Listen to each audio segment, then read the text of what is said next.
Hello, I'm JW Peters with Solar Power of Oklahoma, and today we're going to talk about the difference between generators and battery storage. Now keep in mind, they both serve different needs. So if you're looking for just an emergency backup purpose, then a generator is probably a better way to go. A generator can withstand larger loads for a longer period of time, okay? However, if you're looking at doing load shedding or receiving your power from another source outside of the grid, and you want to do that on a frequent basis, then battery storage is probably the way to go. Now, we've installed about 50 systems so far with battery storage and about 100 systems with generator. Keep in mind, you don't have to have either one of these with your solar generation systems for it to work properly. However, if you are worried about grid stability or you do need to do load shedding, then they're definitely great options.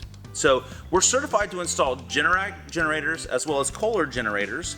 And on the battery side, we're certified to install the Tesla Powerwalls, Enphase, Simplify, and the PowerCells by Generac. So our solar advisors are very knowledgeable about these products and know whether or not they will serve your needs best. So when you're talking to one of our solar advisors during your in-home consultation, feel free to ask them about the generator or about the storage and see if it would work right for you. But if you have any other questions or you'd like to learn more about solar, please go to our website or go to our YouTube page to learn more.